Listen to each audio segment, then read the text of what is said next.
quarterly meeting of 2022.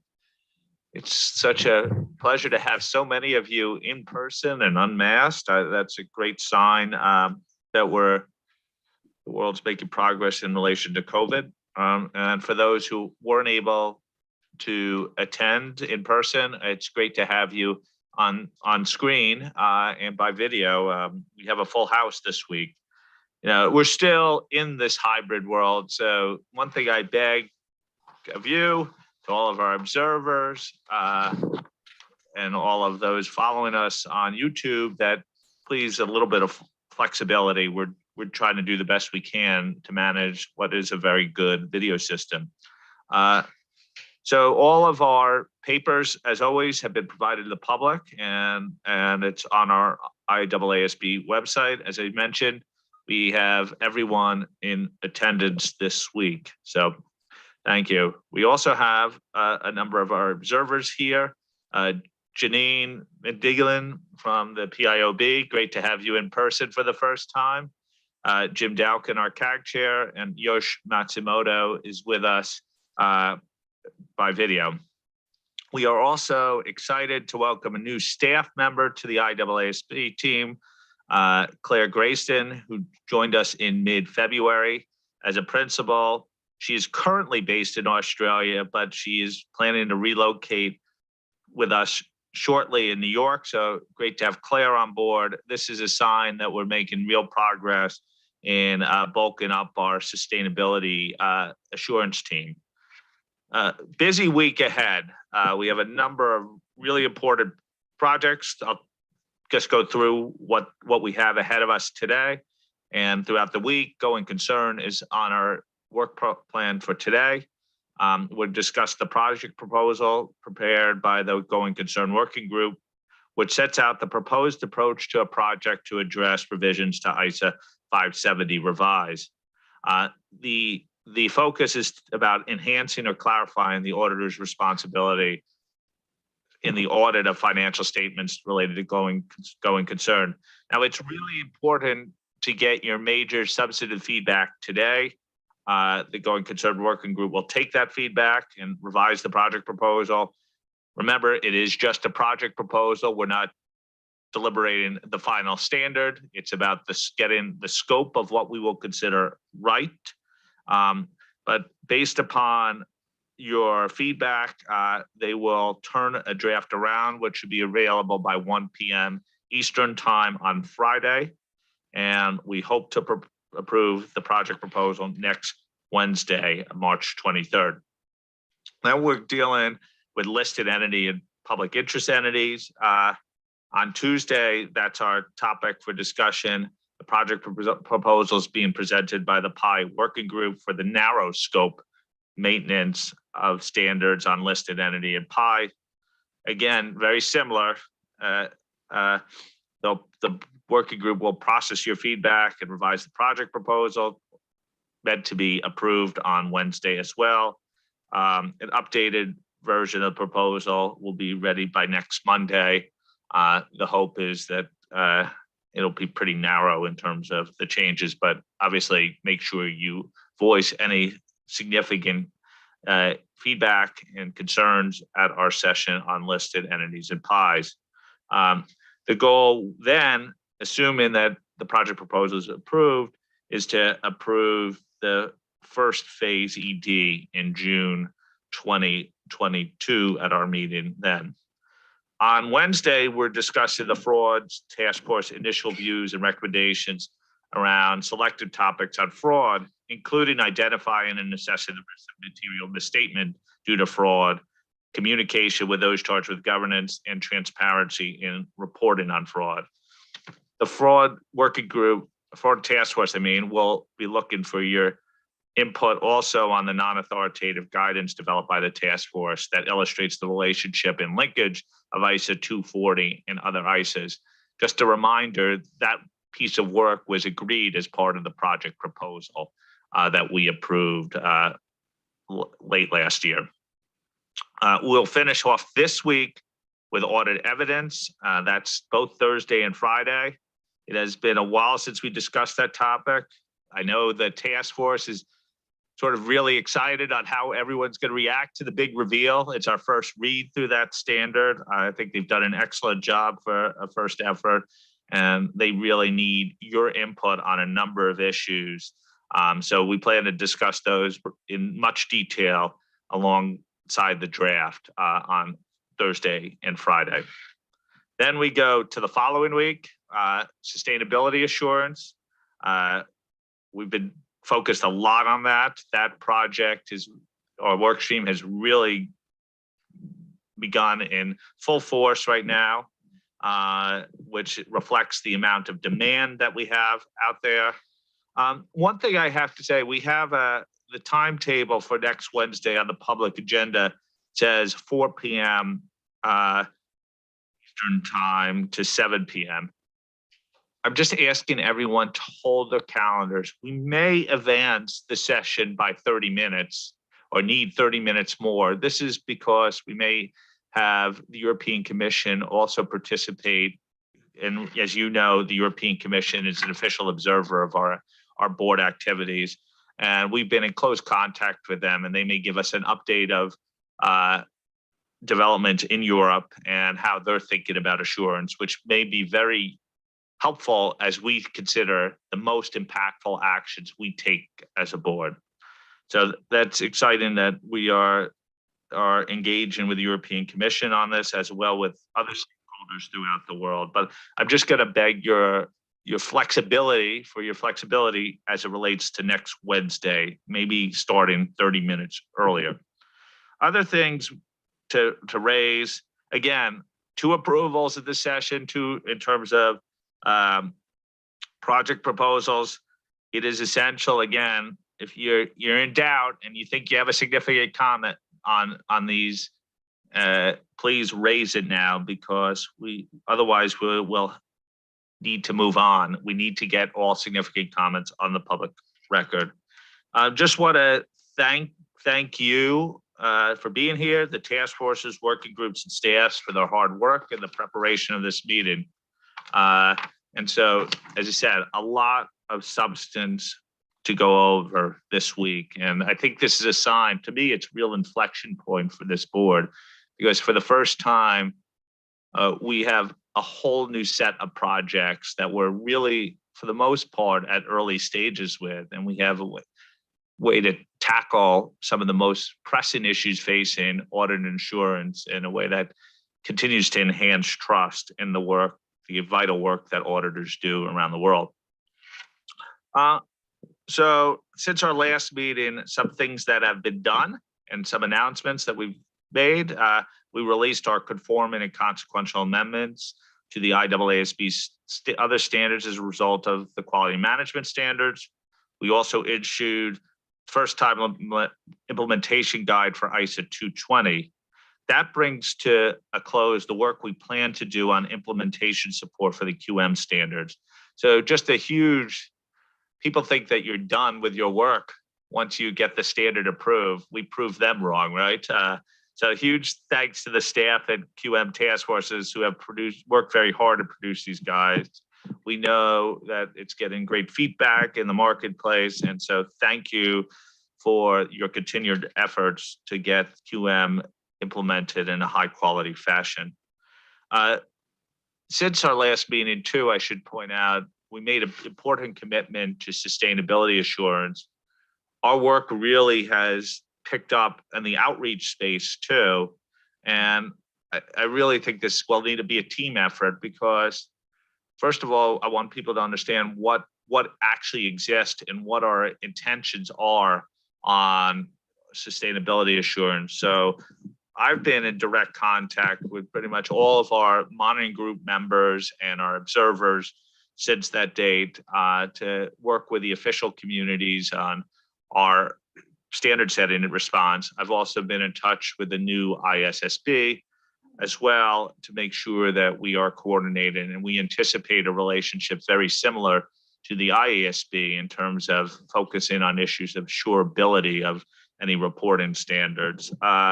So that has been done. And as I said, I mentioned recently our interactions with the European Commission, who's an official observer to this board, have picked up. next week, in a couple of weeks, we'll be meeting with the PIOB as well. And this is going to be an important topic on our agenda. So it's really, as I think about, and I've written to this board before, for us to have a very clear sense of purpose and direction about what are the most impactful things that the IAASB could be doing in a short period of time to advance the cause of high quality assurance for sustainability reporting is necessary. When I also meet with the PIOB, we will be seeking approval of our work plan that we approved, and of course, ISA 600. So what I'm asking for you is to keep communicating to stakeholders in your jurisdiction or in your profession or any walks of life that you come across on how we as a board are trying to be responsive in relation to sustainability. A few other things to request while we're at it. Encourage others to subscribe to us on Twitter, LinkedIn, and YouTube. This is a big way that we get our message out and allow stakeholders to have direct interaction with us. We're very close to reaching 9,000 followers on Twitter and LinkedIn. If we hit 9,000 this week, I think we will have a little celebration, Billy. So please do that. A few other things I wanted to mention before we begin the actual work at hand today. First of all, I mentioned Claire Grace is joining the board. I also have some news about one of our most valued members of staff who will be leaving the IAASB later this spring, Bev Bauman, who's been an absolutely instrumental staff member for over a decade now, whose contributions to our cause have been monumental, who everyone knows has a prodigious work ethic, and I'm not sure has slept much over the last couple of years as she's tackled some of the most challenging problems. And most importantly, from my standpoint, has been a huge help for me as I've taken on this chair. So Bev will be leaving us in the middle of May for a great position. We always are sad to lose such huge contributors to the board, but are always proud at how valued they are in the marketplace. So we'll have plenty of time to celebrate Bev's accomplishments at the IAASB, but just maybe a sense of round of applause for Bev and wishing her that all the best as she pursues her next great opportunity, which will certainly touch all of us going forward.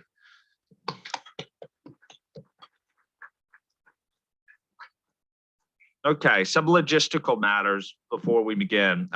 Reminder that professional photos will be taken for board members, TAs, and staff on Wednesday and Thursday. If you've not done so already, please book an available slot using the link sent through by Megan.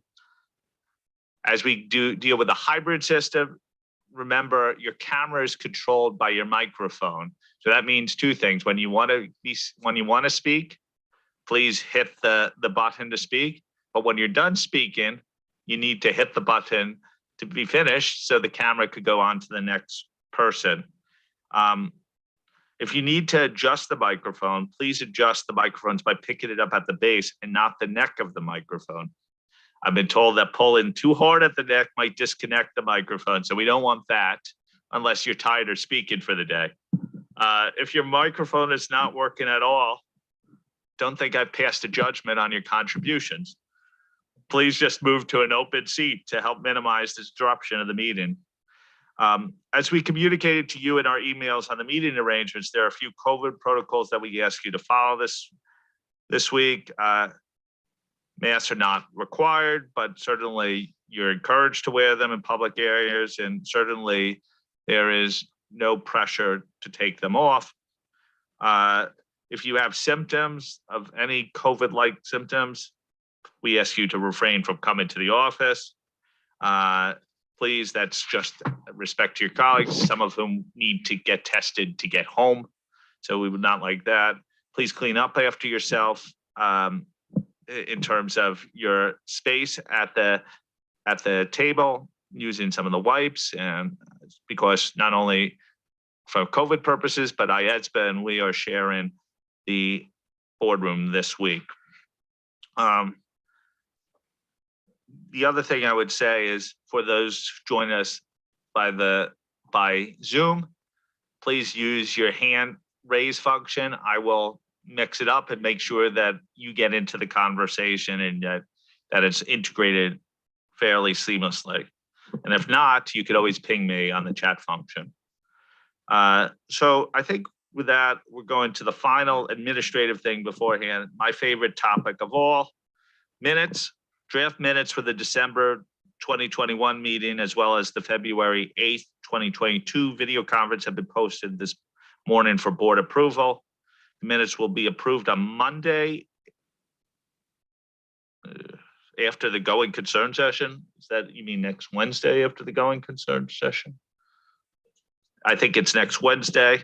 Going forward, we are adopting a new format for the minute as from the March 2022 meeting. We have presented the proposed format and approached the planning committee, who are supportive of the revisions. This means that minutes will be done in a more expeditious fashion. I think it will be more useful to our task forces and working groups who are responding to the board's decision making, and it will enable more transparency for all members of the board and external stakeholders. We have a lot going on, Billy. So it's time to turn to going concern.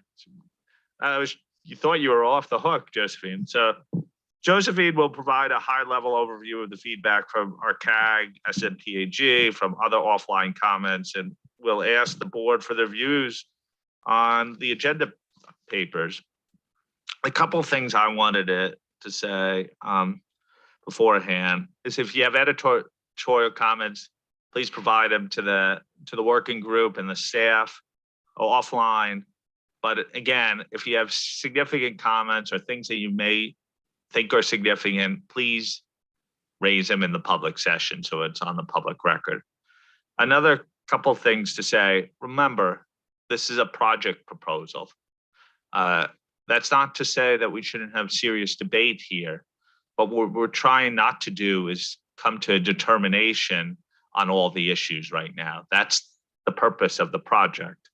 But we want to make sure that it is appropriately scoped and gives a sense of the direction of where we're planning to go. A number of people have raised the issue of all the cumulative impacts of auditor reporting on a number of our projects.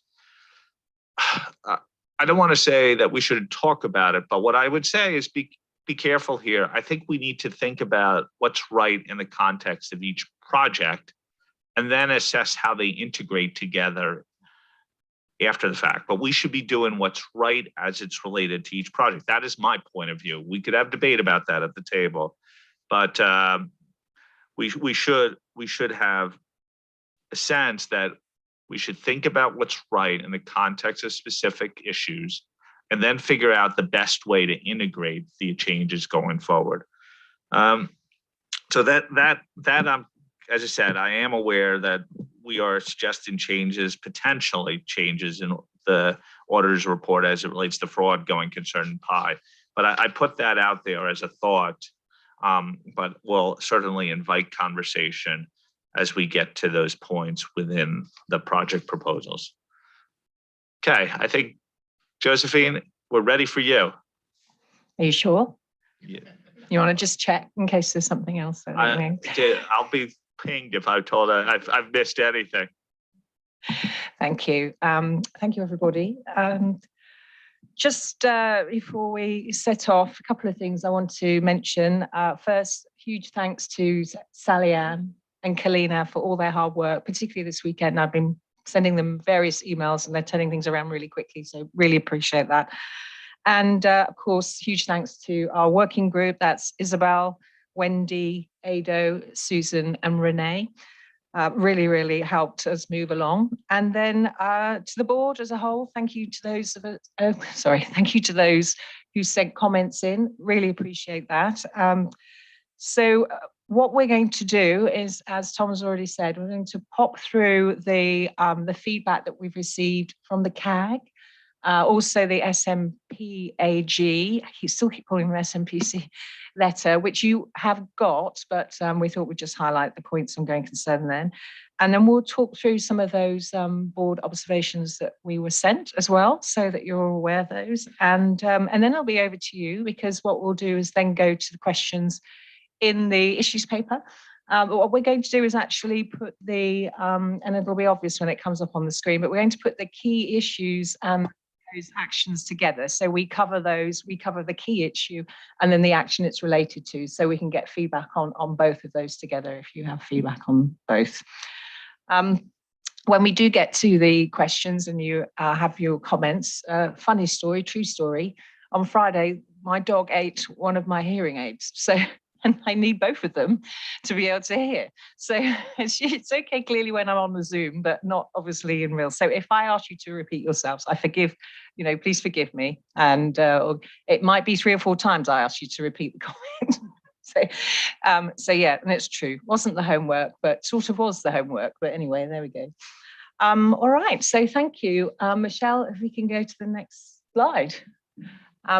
Tom's already mentioned, this is the timeline. Obviously, Monday today, here we are, your feedback, and then we'll get that project proposal update to you hopefully by 1 o'clock on Friday, fingers crossed. And then of course we'll do the final feedback and approval, fingers crossed again, on Wednesday next week. So next slide, please. Thank you. So, Mr. Dalkin, by all means jump in and correct me if I've got any of this wrong, and do add, but this is the feedback we received from the CAG, and obviously you'll have access to those minutes at some point. The main point to make is that overall we got very strong support for the project to revise ISA 570 from the CAG members, including of course from Mr. Sullivan, who was attending the meeting. There were some detailed comments, which we've actually categorized here by the actions, so you'll be able to align them up. One comment on the risk assessment and identification was that as we're thinking about the revisions there, that in fact, if the auditor does identify events and conditions, however timely, that might actually have an impact on other risk of material misstatements. So it's looking at it from both directions, so something to bear in mind. In terms of the timeline for the assessment, there was agreement that the caution that the timelines for the assessment are often closely linked to the financial reporting framework. So, and we do have that caution in the project proposal. So clearly bearing that in mind as we go along. In terms of information from sources external to the entity, we did get strong caution on using the term readily available. It doesn't necessarily mean that if it's readily available that it's actually good evidence. And as you'll see when I go through some of the board observations, that came up a couple of times there too. Next slide, please. So here we go, terminology. There was support for clarifying the terminology, but again, this is one where we have to be careful that we don't stray from what's in the financial reporting framework. Management's assessment of going concern, very strong support for that, and a more robust evaluation, and of course embedding some of the concepts in 540, and then considering the relationship with ISA 560 and ISA 570 as well. So in the subsequent event standard, there is a reference to going concern, but not in the other direction. So maybe we think about something from that perspective. Professional skepticism, support for the approach. There is caution as to whether the approach to embed requirements in relation to professional skepticism in a standard is really a good way forward, because it keeps cropping up. And so we do still believe it remains appropriate to embed some requirements in the standard directly, but we have to be very, very careful that we look at it through what we've been calling now a going concern lens. So anything that goes into the standard in terms of professional skepticism has to really be specific to that subject matter. And of course, we will liaise with our professional skepticism working group. Lynn's listening, so to make sure that we're on board from that perspective. So a good caution there. And then next slide, please. Okay, in terms of transparency, there is support for the actions set out in the project proposal, particularly to improve the informational content of the auditor's report. In terms of liaison with the IASB, support for the continued efforts to coordinate and liaise with the IASB, There was a caution, however, though, that it wouldn't be in the public interest for the IAASB to delay its project so it can align with the IASB's time horizon. And we know from our February meeting that we're not even sure if going concern can actually make it to their project list. They still have to debate that. So that was a fair caution. And then in terms of the cusp aspect of matters, there was just, again, a caution to keep close to scalability and proportionality in our cusp guidelines.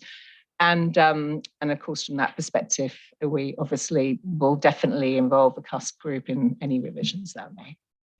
So that was the CAG discussion. Jim, is there anything else you wanted to? Well, Josephine, I think you took some very good notes because, as you can tell from the discussion, we had a very robust discussion with 3 pages of comments on this particular issue. But I would say overall, there was strong support for moving forward with the project. I had the same observation as you did. The one other note I had was about the uncertainty and procedures for uncertainty and how you might deal with that. But other than that, you very well reflected what our discussion was. Thank you, Jim. And thanks as well to Kalina for getting those down so quickly. So if we could have the next slide, please. So SMPAG, as I said, you have actually got this, but just to highlight for the board's consideration today, overall support again for the project proposal. There was a suggestion that maybe we need to think about the development of limited non-authoritative guidance to address some of the practical issues. So essentially it's keeping that in mind as we progress and where we think that may be more relevant or more beneficial than, say, application material, for example, then it's something that we might want to think about. We do have a little bit of flexibility in the project proposal, obviously, to I suppose, do the right thing. So that will be something that the working group can think about as well. There is support for the action to consider whether it's necessary to define or describe material uncertainty and other terminology. They also supported the more robust risk assessment and the risk assessment identification 315. And they also suggested that there should be clarity about when to use information from sources external to the entity. And there was caution to maintain alignment between management and auditors' responsibilities for going concern. So essentially not to go beyond what the financial reporting framework requires. And that was the feedback from the SMPAG. Okay, if we could move to the next slide. Like that. So, board offline comments. I did say to Sally-Ann after we've done the slides, in fact, we should have just put up the numbers and then board members could pick their favourite number and see if it was their topic that they actually raised. So, but maybe next time. So in the first one, we'll just go through each of them. One of the, first of all, I'd just like to say, again, thank you, but overall, we did have very, very supportive comments on the project proposal. In some cases, board members sent in 1 or even 2 comments, and in some cases, some board members as well made suggestions for the actual project as it moves along. And so we have already created I think it's 5 pages, hints and tips document. So thank you very much. It's got all the information. So thanks to Sue and Barb and Julie, Wendy and Diane and Ado all have some hints and tips and thoughts for the project as it progresses. So thank you for that. Now, in terms of the grayed out text, 1 or maybe 2 board members noted various suggested edits to the grayed out text. Largely, it seemed from their outreach, but the writing here has been carried over from the fraud project proposal, and therefore it's already been debated and agreed by the board. So to be fair, the working group haven't actually been involved in some of these discussions that Colleen, Sally-Ann and I have had about this, but we will have obviously an opportunity to talk to the working group about each of these comments. But generally, we think it's unlikely that we would want to amend this text given we have already debated it. So, but again, as I go through each of these, I don't want the working group to think that we've made all these decisions without checking first. So on the introduction, a couple of board members suggested it might be better to move the footnoted text that talks about the key enhancements made to the auditor's report into the main material. Otherwise, it sort of gives the impression that the board didn't really do very much when it came to going concern the auditor reporting project. I mean, it is in the footnote, but we agreed generally, again, subject to the working group signing that off, that's probably a good idea. So that's an easy move to make. On the objectives, very few comments on the objectives, some of which were editorial, and a couple of observations received that it might be difficult to measure the objectives because they're drafted at a high level. So the objectives are actually drafted taking into account the PIF and the fraud project proposal again. So we want to keep the wording as aligned as possible. They are at a high level because we're setting the key issues and the actions that we are going to pursue and we believe are necessary to achieve those objectives. So essentially that's what we're measuring. And then another, I'm going awfully fast. I should probably just slow down, just make sure everyone can follow me. Another objective, number 3, is to strengthen the communication and reporting requirements with respect to auditors' responsibilities and work related to going concern. 2 members commented that this is too definitive and there were mixed views on the reporting side, so we should pitch it in the same manner we pitched fraud. So we went back and double-checked our data on this, and unlike fraud, there was actually a lot of support regarding more transparency about the auditor's work. In fact, I think it was something like 61% of respondents said that. Although where the mixed, or they had a variety of different views as to how that might manifest itself in the auditor's report. That's where the mix of views was. It wasn't in whether you should use the auditor's report. And of those that supported greater transparency, what percentage of them then supported it going in the auditor's report? It was quite high. It was 77%. So the data is there to support it, but I think that's where the communication, possibly in May, wasn't sharp enough, that in fact it was just a variety of views on how you might manifest it. So as a consequence, what we have in the proposed actions, which is number 10, I believe, off the top of my head, in the proposed actions, it is about considering those 3 different options because those were the options that respondents talked about. And so that's where you have so we're not being definitive about you have to have all 3 or which of those, but what we are being clear about was that that's what we were asked to do, was to strengthen the communication in the auditor's report. So just in case that comes up, I thought I'd give you that clarity there. There were some editorial comments on the key issues and a couple of requests for clarifications, so we can take that away. Where the editorials, though, make changes that aren't consistent with the feedback that we received, we won't make those changes. But of course, as we get to Friday, it'll be clearer what we've been able to do. And there was this is one area we had some really good hints and tips coming in as well, like looking at the AICPA guidance and the third-party support. Thank you, Sue. And then in the targeted proposed actions, it was noted by one member that the proposed actions are more narrowly focused when comparing to the fraud project proposal and whether the drafting should be at a higher level to allow for more flexibility. Generally, we think that they're probably pitched at the right level and they're responsive to the feedback we discussed in May and also consistent with the proposed actions discussed at that time as well. So any further granularity we think might be misunderstood as then looking like a very comprehensive revision of the standard, which is not what this is, it's targeted. And if as I mentioned earlier with the non-authoritative guidance, if the IAASB feel more actions are required down the track, then, the project proposal does allow some flexibility for that. We just have to do what's right, as it were. Then in terms of CUSP, again, in terms of the words used in paragraph 32, this will feel familiar, in terms of professional skepticism, where we have using action-oriented language in the standard. We got quite a few comments on that, that it wasn't really appropriate and it wasn't in line with the CUSP guidance. So, subject to working group approval, we'll probably just delete that one. I mean, it was literally feedback that we received that we put there, but I think it's fair if it has caused a few problems along the way there. On liaison with other IAASB working groups and task forces, there was a concern raised that the reference to the going concern working groups interactions with the LCE task force might imply, or there might be perceived, that we're developing different going concern requirements for audits of LCEs. So we just wanted to reiterate that that's not actually the case. In fact, some of the participants at the LCE roundtable actually thought that going concern is one area where it's unlikely to have conditional requirements related to proportionality. But it is important, we feel, as a working group, that we do liaise and use the experience of that task force when it comes to actually thinking about ensuring the standards are scalable. So that was a very good point to raise, because others might have that perception.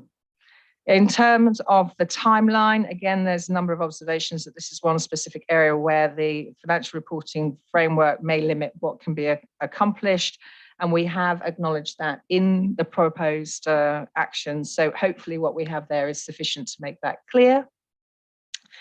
Information from sources external to the entity received quite a lot of comments. And when I say received quite a lot of comments, we really, as I said, we really didn't get a lot of comments.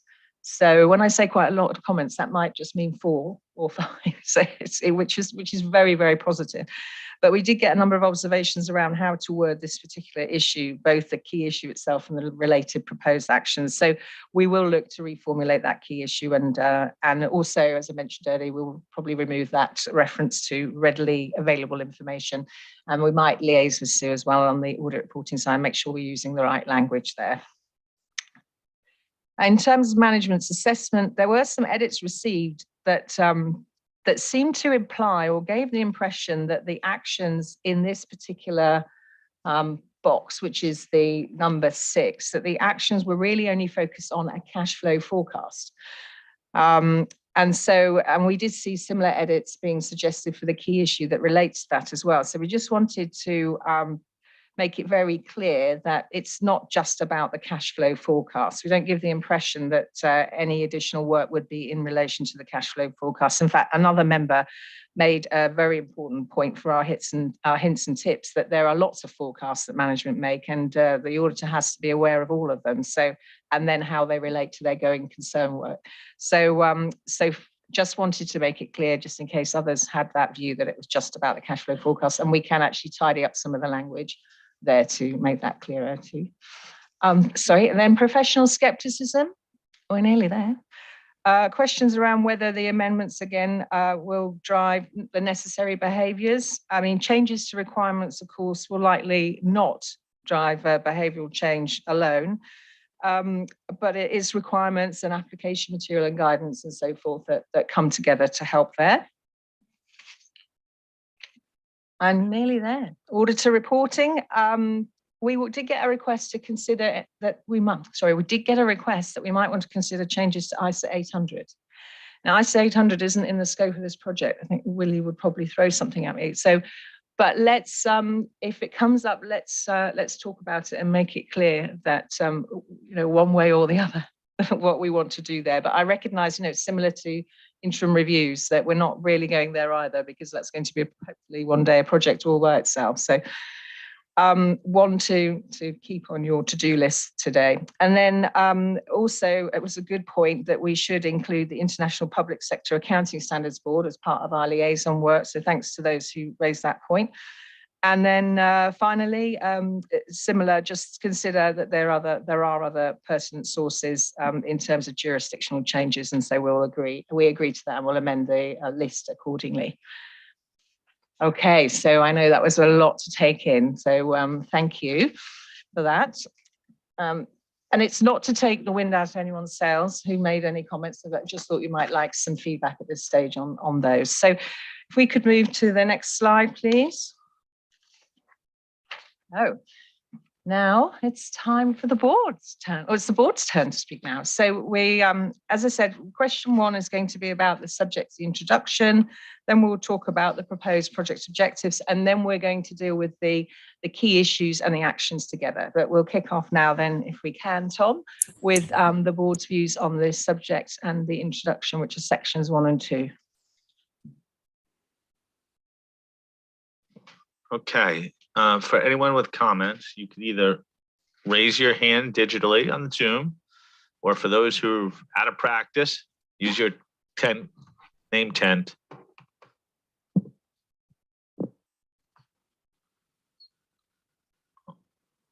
I see no hands raised, so I guess we're good to question go. one. Yep. Okay, thank you very much. Question number 1 again. If you go to the next slide, please. Thanks, Michelle. And if you could give us your feedback on the proposed project objectives, please.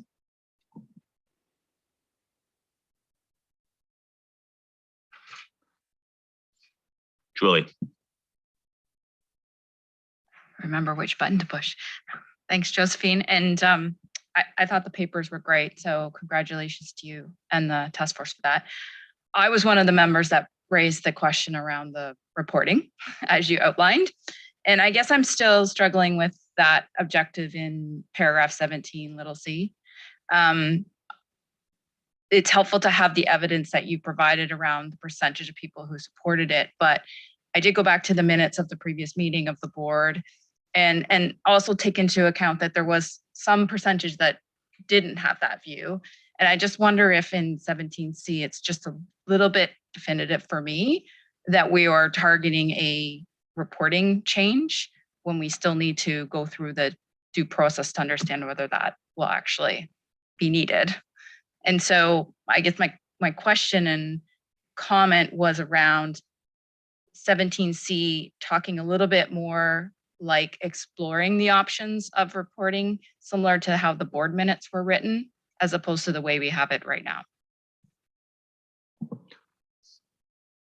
Coyote?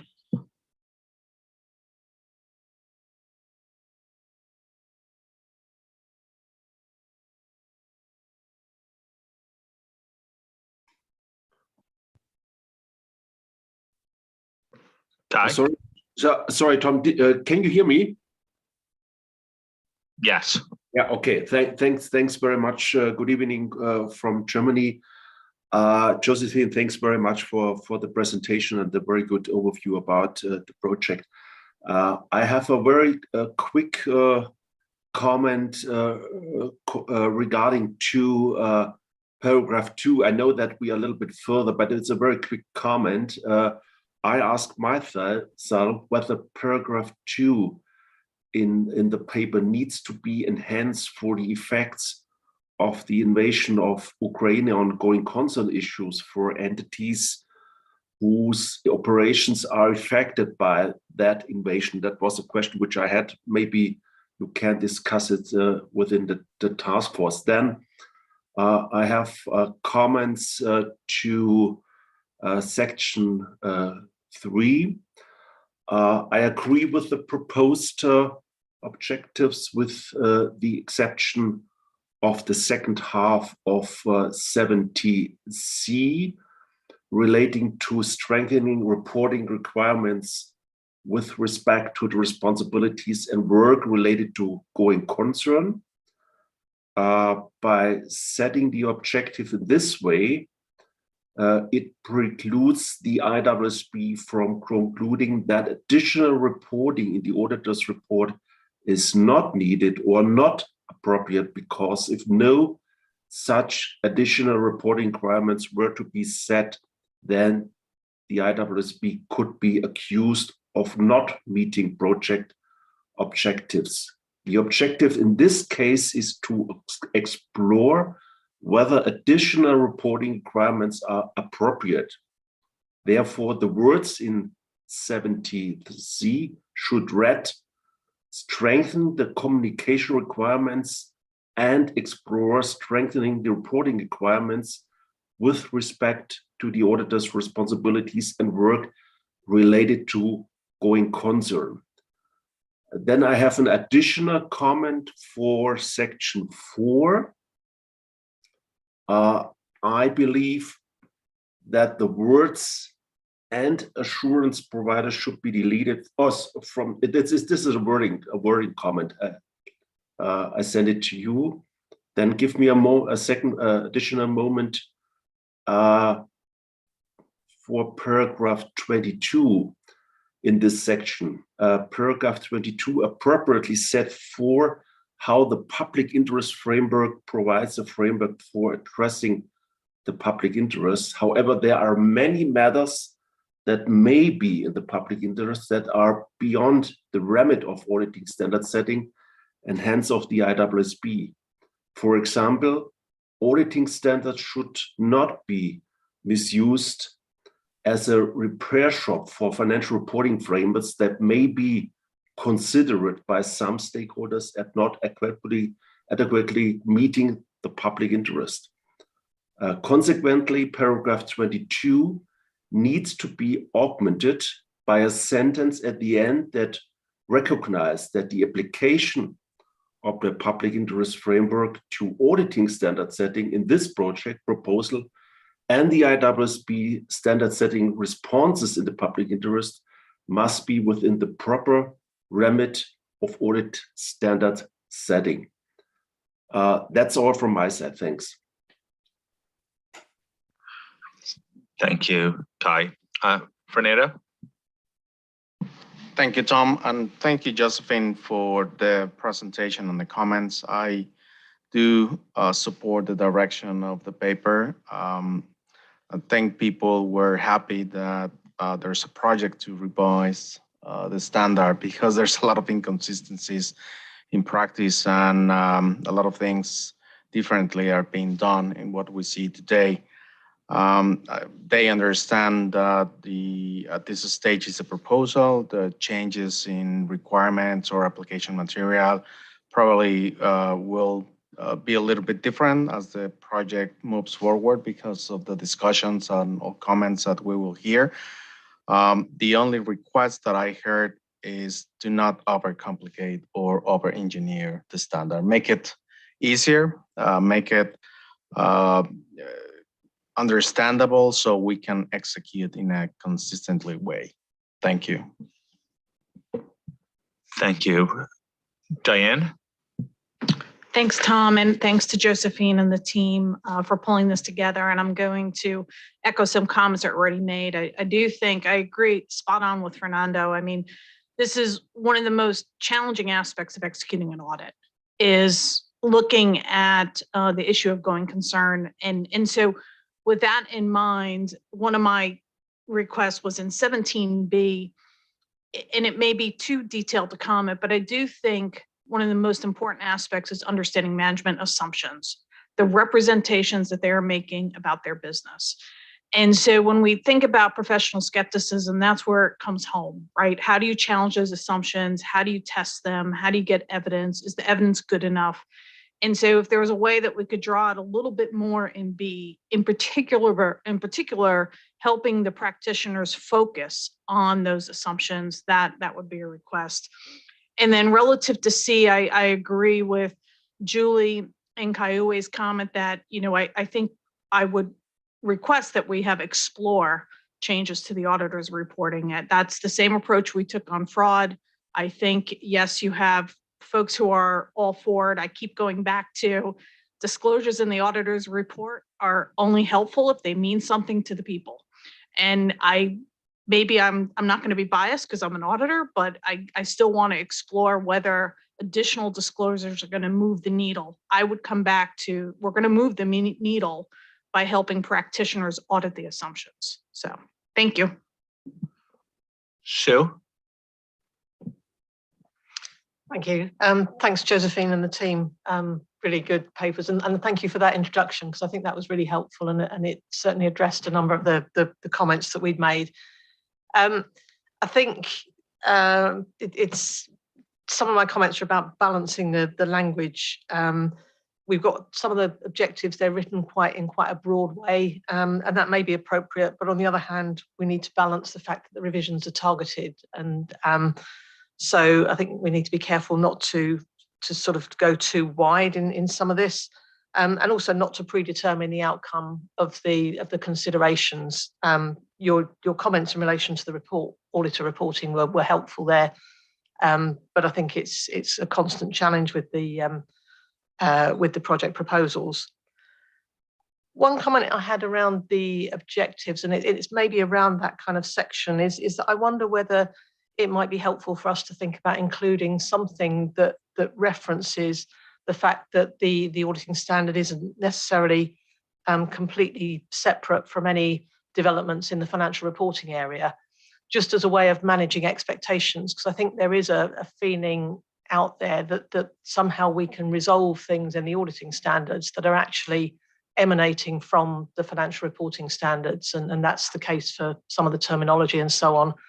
So maybe just some kind of observation around possibly the limitations of this project, but recognizing that we are doing what we can that is within our remit at this point, including engaging with the IASB. And then I had a very similar comment on 17C to what Julie and Diane have said around the language there, so I won't repeat that. But I think also in relation to 17C, and it crops up later in the paper as well, is that we talk about the auditor's responsibility and the work in relation to going concern, but I wonder whether we wanted to say anything about the results of that work. So similar to what we have with CAM, the kind of the natural conclusion to that piece. Thanks. Thank you. Sachika? Hello, everybody from Tokyo. Thank you very much, Josephine, for your explanation. It's really helpful me. And I just want to jump in on the comment around 17C, objective of communication. I must confess that I did not understand the sort of subtle distinction between fraud project proposal and this going concern project proposal.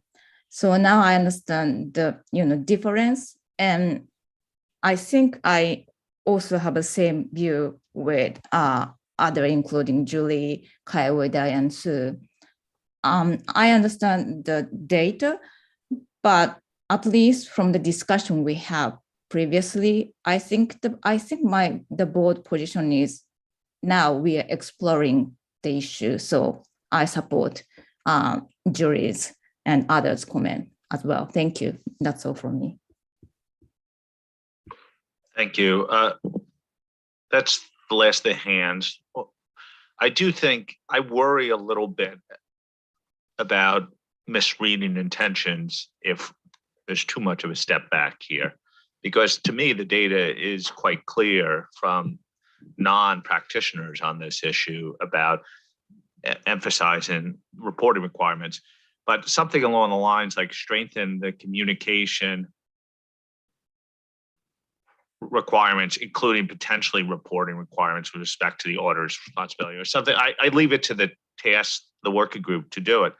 But I do think we have to acknowledge that there was a strong weight of evidence on this project. And I think it goes back to the auditor reporting project on this from users and regulators on this point. So I just worry about the intentions that will be read into changes too much. So, but I get the point that it's a form of the communication and it may be something in exploration. We just shouldn't make things too wordy and have people misconstrue it as a possibility. So Josephine, I feel, and I think we're going to come up against this on a lot of the transparency issues throughout this whole board meeting. And we hear a consistent drumbeat from users and regulators on this point. And I want to be responsive to that, but I also we have to be somewhat pragmatic too. Josephine, back to you.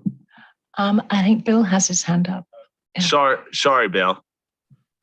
Come in. Yes, thank you. And thank you. And I just put my hand down. And so thank you for to the working group. Look, I'm a new member to the board, so please, if I mention something that's been said before, I'll happily retreat. But going back to para 17C, I think that the comments have been very clear, and I'm supportive of them. Should we be more explicit, either in the project proposal or in some other way, of pointing out that a lot of the reporting ought to be that of the entity and therefore the IASB's responsibility? We've been, obviously I think we're all conscious that the IASB has the remit to deal with that. And I just caution that when we do, if and how we include reporting, we limit it to the auditor's responsibility to report, not a substitute for management reporting. So I'm just not sure how we would deal with that matter where the IASB has not come to the table. Okay, Josephine, back to you on that one. Okay, so I'll start with that if I can, Bill. We got feedback as well from the CAG and the SMPA, I think it was, and also the SMPAG. That so we will look at the wording here just to make that point clear about not extending beyond the responsibilities of management, and to think about what gets disclosed in the auditor's report if that is a solution that's accepted by our stakeholders. How we have to have some kind of caution for the auditor that they can't obviously go beyond what management's disclosing from that perspective.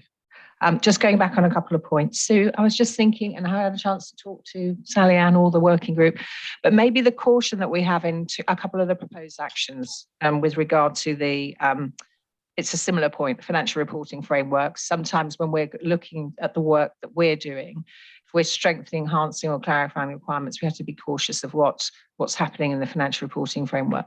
If we take that caution and make it a more general comment, so it sits against all the proposed actions, I think that might actually get you to a better place, because then it's not lost in the individual proposed actions. So that's the suggestion that we'll take to the working group. Yeah, okay. And just trying to deal with things as we can.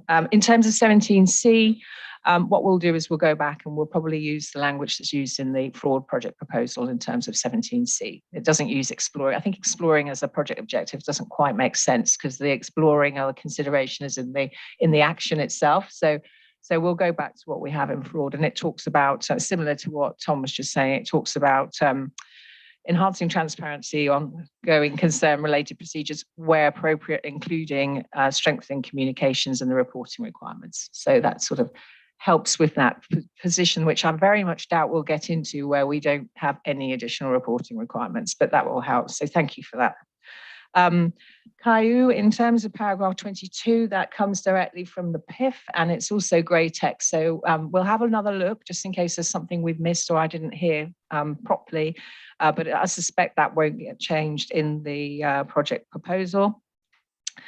We'll also have a look at paragraph 2. One of the CAG members mentioned the fact that obviously going concern is obviously front of mind yet again because of heightened risks in certain areas. So we'll have a look and see if we can extend it to just talk about heightened risk in certain areas. Hilda Blummer, she actually used some quite useful words there. So we can go back to the minutes and use those. Fernando, thank you. Diane, thank you very much. We did think about your point about the assumptions. And so what we thought we would do was actually put something clear in the proposed actions rather than in the actual objective. And then that just keeps the objectives consistent. So that's probably a way forward with that one. I hope that helps. And I do believe, yeah, and then we'll have a double check to make sure the project proposal is clear that the actions, we believe those, it's a little bit like in an ISA, isn't it? The requirements are sufficient to meet the objective of the standards. So it's something like that, and just make sure that we get wording in there that covers that for you. I think that's it. So Tom, to the next slide then. Michelle. Okay, so we're in the nitty-gritty now, and this is where I said what we'll do is we'll do the key issues and the actions together. And as I mentioned at the beginning, sometimes those key issues are literally word that we pulled from the feedback we got from respondents. So sometimes it won't be as easy to make edits to those if they're valid, of course. And we're going to start off with the first page, if you like, which is page 11. It's my page 11, but essentially we're going to do the risk identification, the timeline, and then information from sources external to the entity first. So thank you, Tom, back to you. Okay. So those are issues 1 to 3 in the project proposal. Yes, sorry. Eric? Thanks, Tom, and I have very few comments on the project proposal as a whole, but one that I did struggle with a bit was in number 2, and maybe Josephine, you did cover this in your introductory remarks. I'm not sure, but it was the bit about enabling the auditor to challenge the reasonableness of management's assessment period. I just struggle with the wording about enabling the auditor to do something, and also with the word challenge, which I think comes through in the project professional skepticism quite a bit. So I did make a suggestion about how that might be reworded to sort of move it away from those introductory words. Okay. That's the only one I have. Thanks at this point. Thank you, Eric. Okay, I see 4 on the Zoom, so I'll go to Chun-Wei first. Thank you, Tom. And a very early morning from Singapore. Thank you, Josephine, working group and staff for the very well-crafted project proposal. We are very, very supportive overall. And Josephine, thank you for the introductory comments. Those are very helpful. I'm sorry about your hearing aid. I hope that the dog doesn't get too much of an indigestion, and I'm fully recovered by now. Apologies again for only sending the offline comments yesterday. I'm totally missing the deadline. Given that we only raised a few small points, hopefully we did not get into any trouble at all. So over here, I just want to raise a comment on the timeline as well. And this is in relation to 24B, 25, and as well as 2032 proposed action number 2. And first of all, we agree with the concern that's been expressed, and we agree with the way it's being worded. Through our own outreach, we have heard very similar concern as well about what our standards can require vis-a-vis management's responsibility as and embedded within the financial reporting framework. And therefore, the close coordination with IASB, as mentioned in paragraph 37, is critical. I'm just quite keen that we make it clear that auditors today can and should robustly challenge management on their going concern assessment, including the timeline which they use, even under the extant financial reporting framework. So I've heard all the comments coming through the CAG and the SMPAG and so on.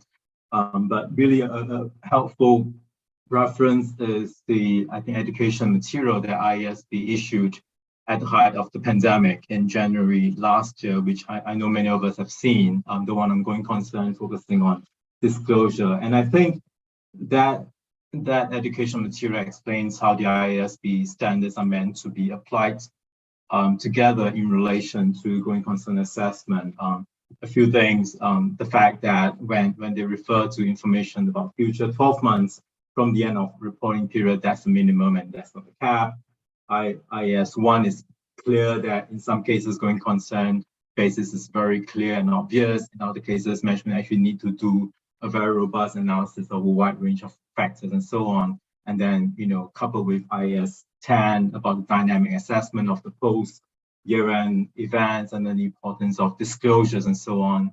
So I think that those different things add together really set the auditors up already to do what they need to do and provide a firm basis for our proposed action in paragraph 32, including number 6 on challenging reasonableness, and action number 2, second bullet point especially about challenging the assessment of the period based on the facts and circumstances. So having said all these things, really they're just 2 suggestions. Number 1, I wonder if it's worth just reflecting a little bit of what I've said in terms of where we are at in the extant reporting framework within either paragraph 25 or maybe 37 about the responsibilities already placed on management. And also just on the proposed action number 2, I wonder if it makes sense to just switch the bullets around. So it's not focusing on 12 months from when, but really focusing on the need to challenge what management has done, the reasonableness of the assessment period. So I think if we switch that around, it will really place the focus on the right thing and what we can do, whether or not IASB move forward with reviewing the timeline in the project. So that's my comments here. Thanks. Thank you, Chun-Wei. Lynn. Good morning, everybody. And Josephine and the working group and the staff, congratulations on a very clear project proposal. Much appreciate the fact that it was easy to read and easy to absorb. So thank you for that. My comment relates to number 2 in the table of key issues. And I'm not looking for change. I just want to emphasise, in terms of the timeline for assessment, how difficult this area is, given that different financial reporting frameworks already have different timings and different jurisdictions have different timings. Getting some consistency across this will be challenging. In particular, I'd like the point about Iasb to be picked up in this particular area, because they do have a different timeline than IFRS, and taking both perspectives into account, I think, will be important. But as I said, no change to the project proposal, just some input going forward. Thanks very much. Thank you, Lynn. Kaiue? Tom, thanks very much. I very agree with the key issues identified, but in some cases, I believe that their description in terms of stakeholders' views needs to be more balanced. As follows, I have one example is paragraph 24, little b, little I. That's the timeline. The description of the issues in this paragraph needs to be augmented by a sentence at the end that states that some stakeholders also noted that in considering the period of assessment, the IAASB needs to take into account the requirements of the applicable financial reporting framework, and that auditors and auditing standards cannot, in my view, override those requirements. The consideration is a part of the issue. Then I have a second issue. It's little d, the terminology. Again, the description of this issue needs to be augmented by additional sentence that clarifies that some stakeholders noted that these terms may have different meanings under different financial reporting frameworks, and that therefore it may not be possible to develop consistent definitions at an international level. That has been my comments. Thanks. Thank you, Kai. Yosh? Thank you, Tom, and thank you very much for the working groups, especially for Josephine. This paper is very understandable, wonderful, logical paper. Thank you. I appreciate it. And this is my first time to comment. The project proposal is based on information gathered from the past discussion paper and discussion at the board meetings. So I support the overall direction of this proposal. And I have a comment about the small b, paragraph 24, the management assessment of going concern. I agree the management assessment and disclosure of such assessment result is very important for intended users, but the disclosure issue might belong to the IAASB that's mentioned by Chanwei or Lin. And I also agree with the inclusion of specific proposals, such as applying the concept in the revised ISA 540. In addition, the management has to assess the going concern in order to determine whether the financial statements can be prepared on the accrual basis. It's in financial reporting framework. So it is management that has primary responsibility for the results of the assessment for the 12-month period through the following year's financial statements, not the auditor, I think. And paragraph small z, the professional skepticism, I strongly support the use of action-oriented language to emphasize the exercise of professional skepticism, because the documentation of the action taken will be useful for the objective quality management and enforcement. However, several other projects such as fraud and technology are also considering professional skepticism enhancements. If possible, I would like to note the consistency with previous revisions, including 315 revised and 540 revised. That's it. Thank you. Thank you, Yosh. Len. Thank you to Josephine and the task force. It's the first time I speak, so I just want to say that I'm very supportive of the project. A couple of things maybe I'd like to, at least in terms of support. One is I'm really happy that you're trying to align this project proposal with fraud. That's number one. I think some consistency is welcome in terms of how we look at project proposals going forward. I think the other thing I thought maybe I talk about it now is the when we do the revision or targeted revision of going concern, is something we talk about in the fraud is focusing on what I think positively talk about what the roles and responsibility of the auditors. I think in the fraud discussion, we'll talk about the standard tend to say, these are the things we're not responsible. I think carry that type of the spirit of the discussion we had in the fraud is, clearly talk about exactly proactively talk about what's our roles and responsibility of the audit profession, auditors in going concern. I know that there are challenges such as the financial reporting framework, management assessment. Yes, I think those are definitely an important factor, but we as an auditor, as audit standard setter, we need to proactively, positively identify what's our roles and responsibility, so users know about what we need to do. I'm very supportive of the area you identified.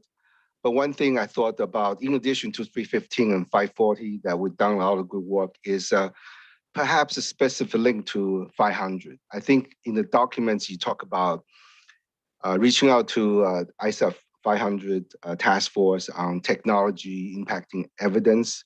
But I think from 500 perspective, looking at going concern in terms of the procedure, we need to do evaluation of evidence to support going concern evaluation. I think that's very important. Perhaps in the project proposal, maybe you can highlight that linkage.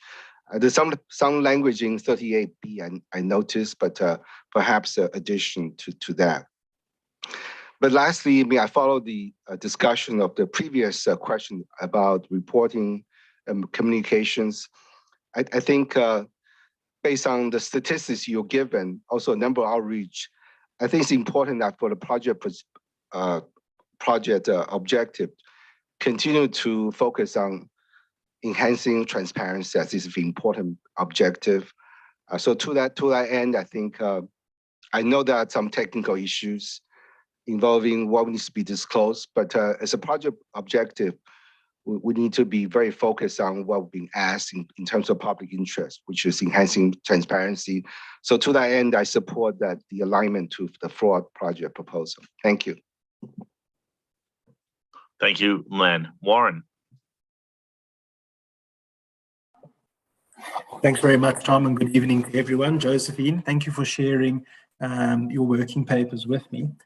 Just quickly with regards to the issue of enabling the auditor to challenge the reasonableness of management's assessments, both in paragraph 24 and then in row 2, excuse me, in the table. Just building on the comments raised by Lynn and Kai, it might not always be practical to do that. In fact, it might very seldom be practical to do that, particularly in a situation where you have a reporting framework that prescribes some type of assessment window that's inconsistent with the 12-month window we imagine or envisage, or if you're dealing with some type of reporting framework that's sufficiently vague for it not to actually articulate how or the extent to which or the period over which that going concern assessment should be undertaken. But that was really just an observation. And then as far as the issue of information from sources external to the entity is concerned, in addition to the previous comment about the alignment between ISA 500 concerning, the use of judgment estimates. So when it comes to the external sources of information, I just wonder if this is perhaps also an area where there could be additional leverage. And I know you and I spoke about this a little bit earlier, where, we're talking at the moment about enhancing material for consideration of readily available information. And I take the point about the phrase readily available.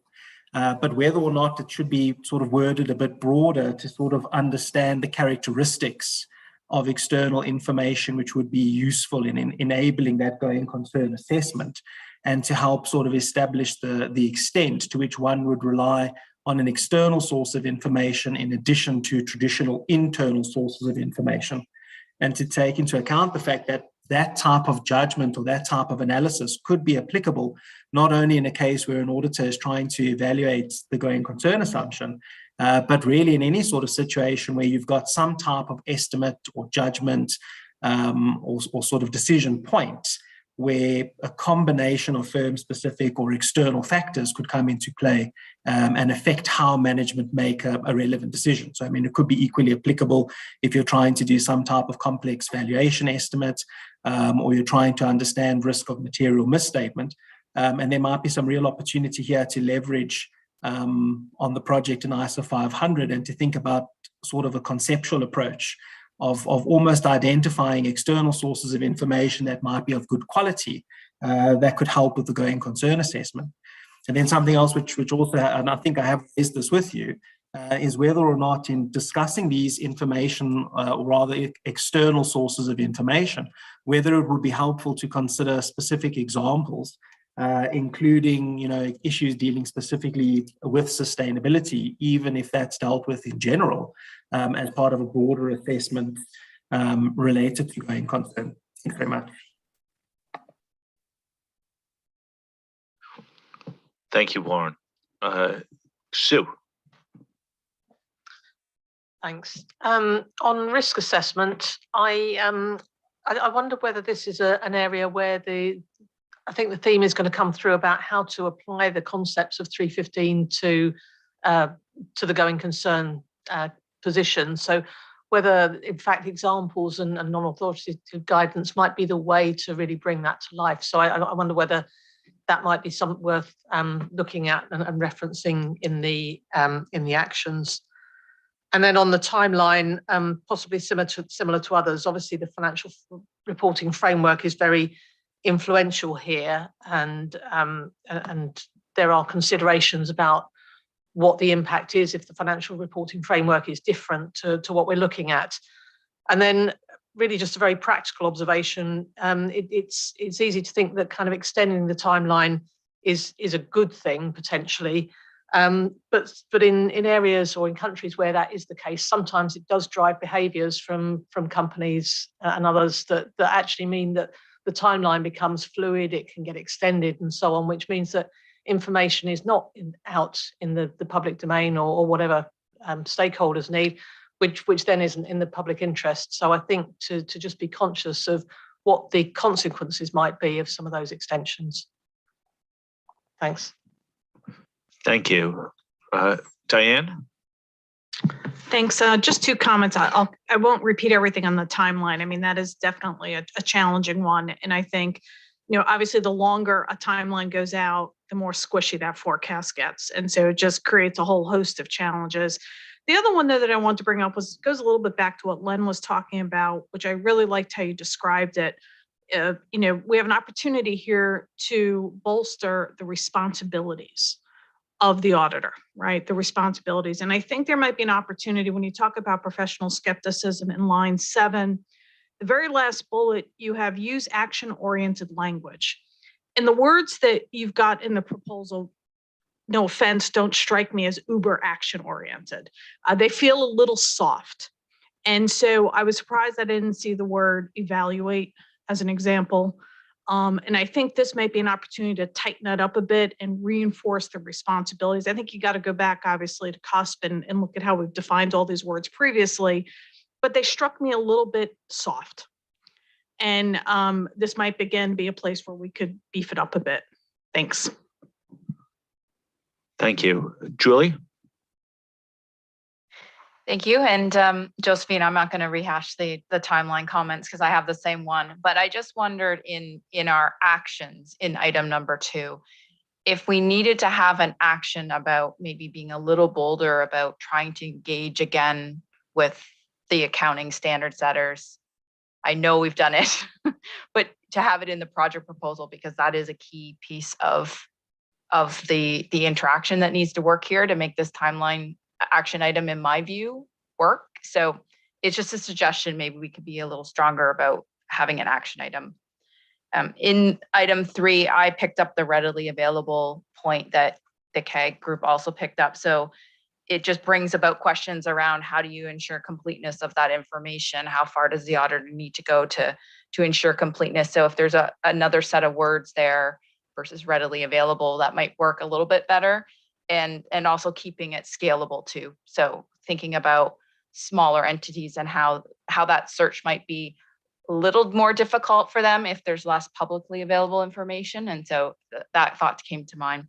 And then the other interesting one, and I'm just going to put it out there for you to think about, was this evidence of third-party intent.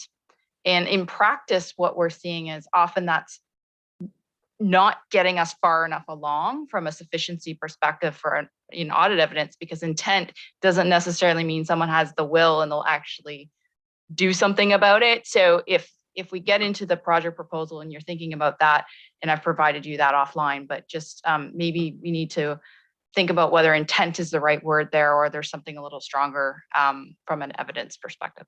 Thanks. Thank you, Julie. Kai?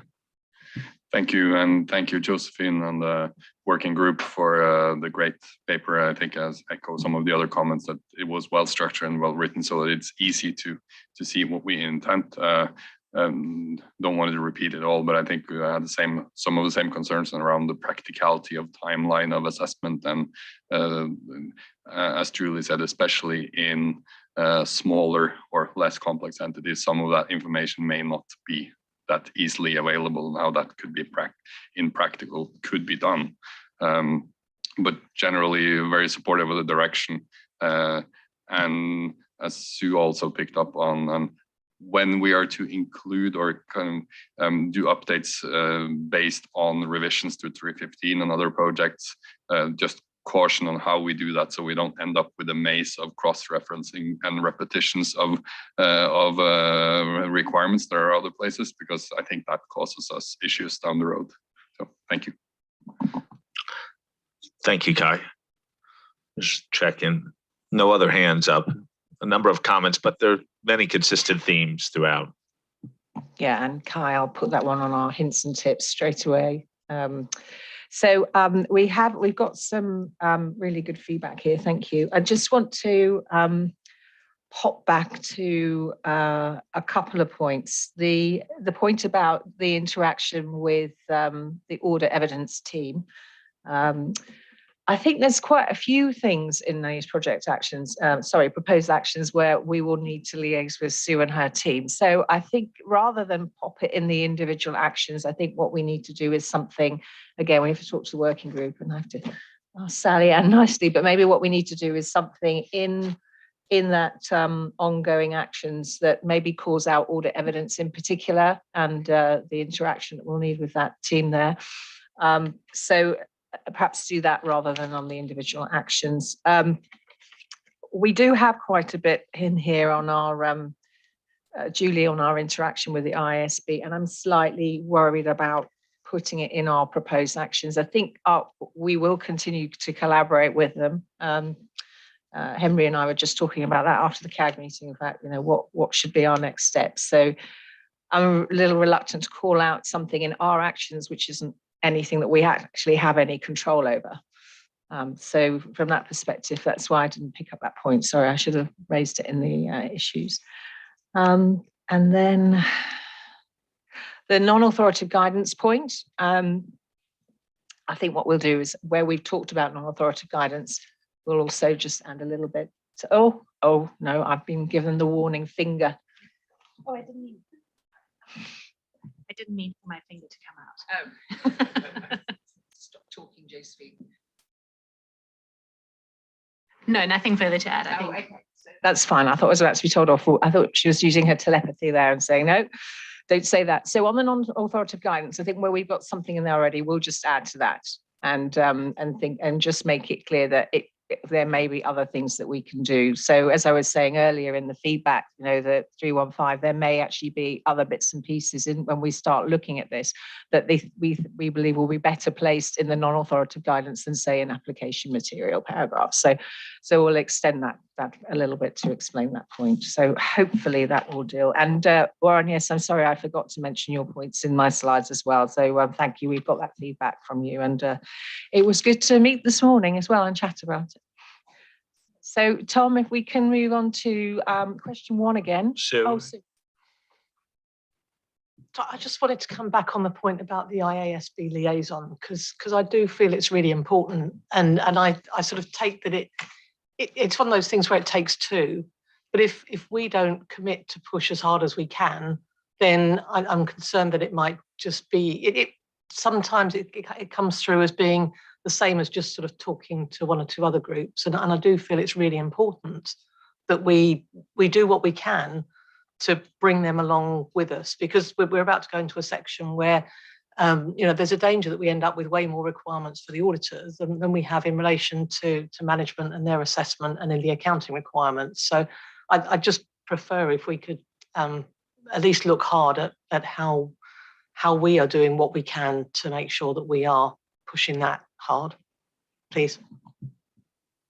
I guess my only concern there is the IASB is an independent standard setting board that's operating by its own timetables, and has a slightly different relationship to us than we have with Iasb, where we're really by strategically laying. My guess is we'll find us given the right balance from my perspective of what we as a board could practically do, but not given the impression that our hands are tied by their timetables too. And that's been, at least from a strategic perspective of our board, what we've been trying to convey. So I think we could give a sense, for me, I would be concerned in this process if we gave any sense that our actions were entirely beholden to what they were doing. Clearly, we would want to be as coordinated as possible, and we have been pushing them. And I think that's been, and also our fellow assured standard setters have been pushing the IASB, and our conversations with the PIOB and monitoring group have been in the similar vein, where they have the monitoring board too. So I guess it's a balance, but my concern has always been that we act as if our actions are contingent. I think our project proposals, from my perspective, should be, these are the things that we could do on our own, regardless of IASB action. And then there are also things that can be done and should be done, hopefully, with IASB action. And then that may trigger further actions from us down the road. So as long as we make sure that people understand that we're going to act with or without, preferably with, but their timetables, as they explained to us at the CAG meeting, are 2 years out as of right now. And that's what I worry about.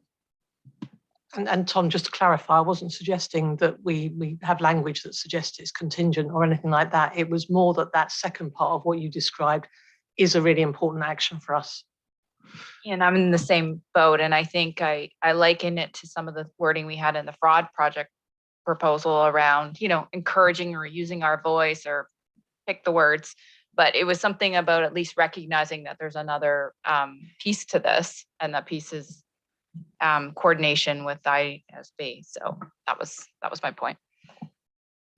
Yes, so we'll go back and we'll look at the words that we have already here in relation to our relationship with the IASB and our coordination and collaboration with them, and make sure that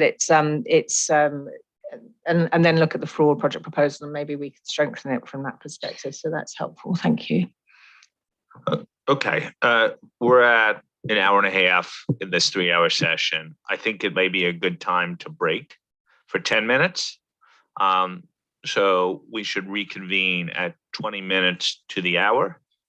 So 10-minute break, and then I'll see you shortly.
We'll reconvene in 2 minutes.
Okay, let's reconvene.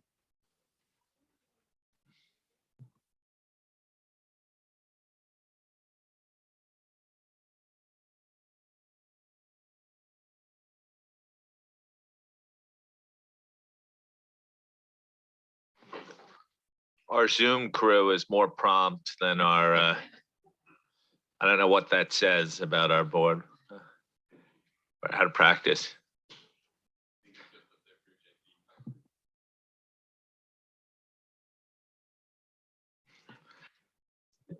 It was suggested that people are so happy to be back together that they're reconvening in the hallways.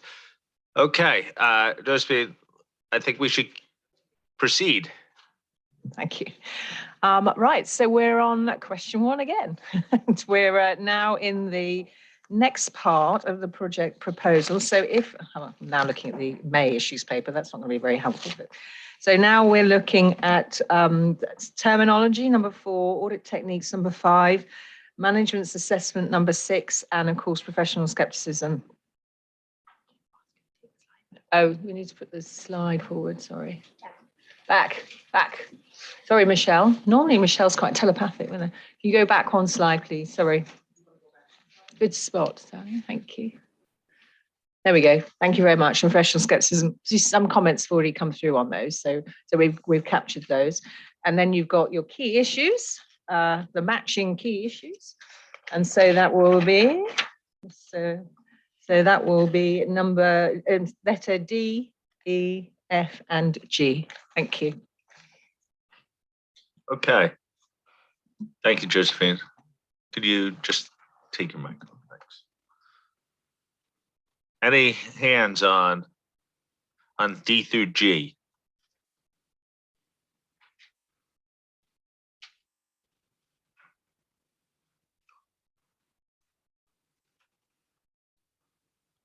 I see Warren.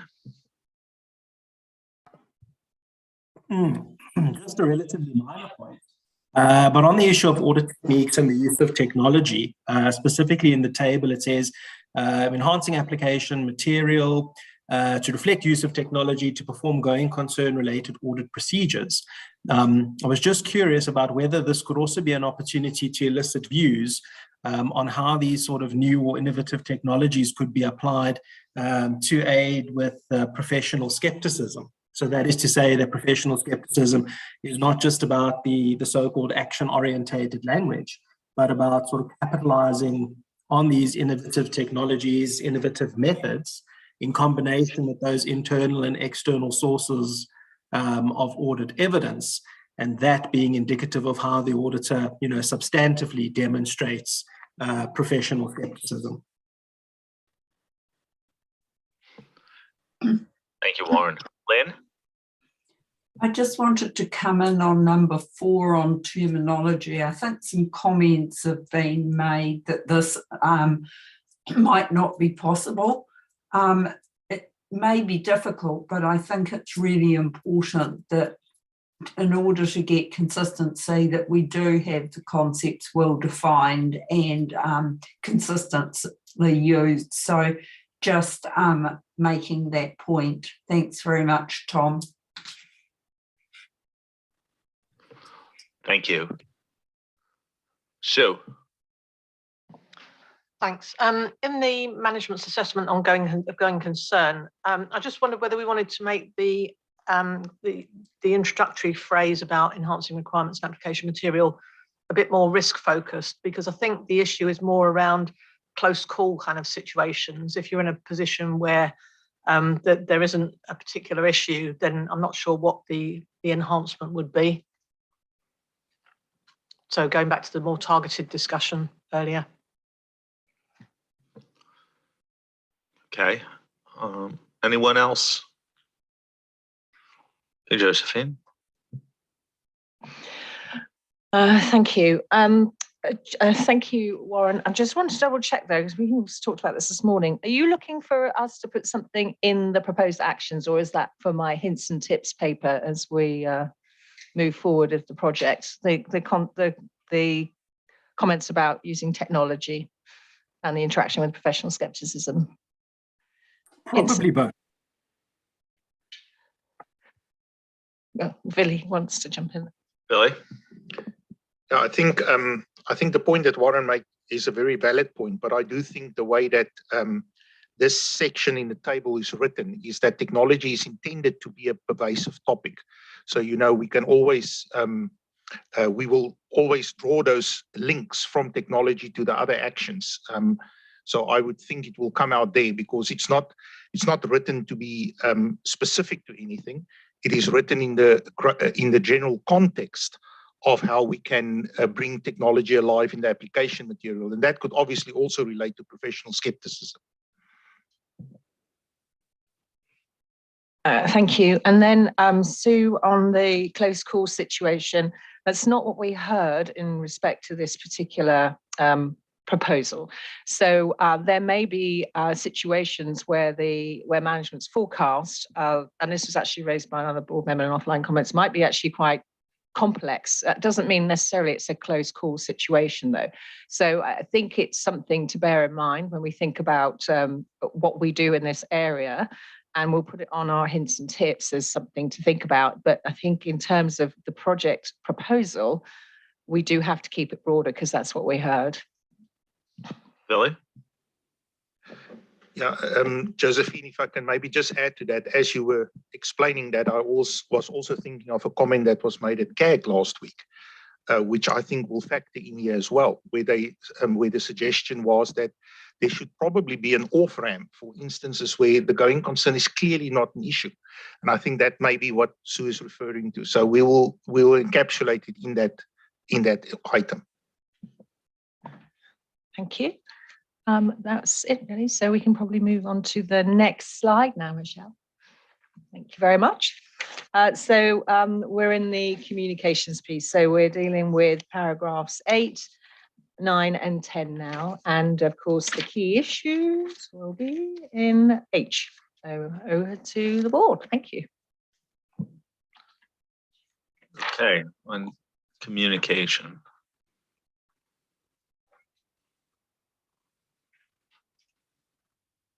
We had a little bit of this earlier.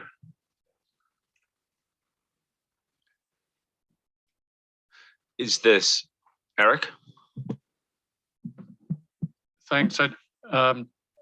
My comments on 8 to do with the communication, and I just wondered, I think in the fraud project, we looked at the timeliness of the communications as well, and I wonder if we need to emphasize that in the action point on those charged communication with those charged with governance, consistent with that. Thank you, Eric. Julie? Thanks. And Josephine, I'm not going to go back over anything I said that was already on this topic, but in 24 little h, the bullets there are worded very factual and definitive. And I wondered if that was the way we had the evidence, or were they worded similarly to like some of the bullets that are above, which talks about, stakeholders questioned, or there's been indications or something along those lines. I wonder if you could just take a look, make sure we have those exact points as they're written, because right now they're very factually stated. Yosh? Thank you, Chair. Tom, I have 3 comments about the transparency paragraph small h.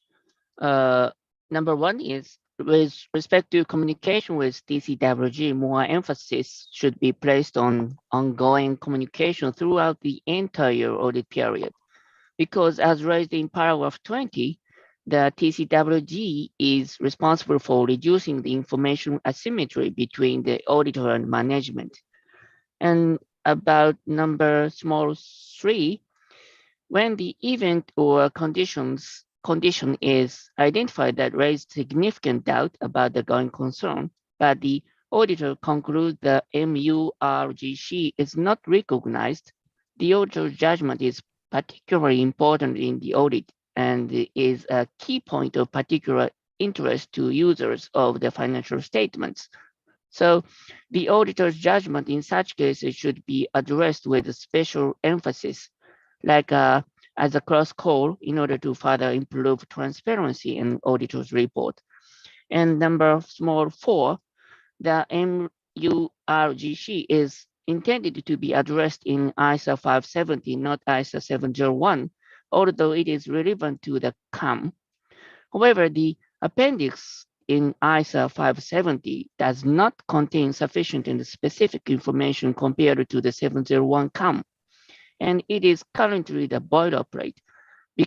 Therefore, the appendix ISA 570 should be revised to provide sufficient disclosure in the auditor's report, I think. Thank you, that's it. Thank you, Yosh. Warren? Just with respect to H2, I think that some of the comments that have been raised already about the technicalities of dealing with that 12-month window period with regards to the different jurisdictions will probably apply in a similar way to this issue of how do you engage with and report to those relevant regulators, because you probably find that there's quite a bit of variability in those regulatory requirements and exactly what auditors need to do when they identify something that relates to or casts doubt on the going concern assumption.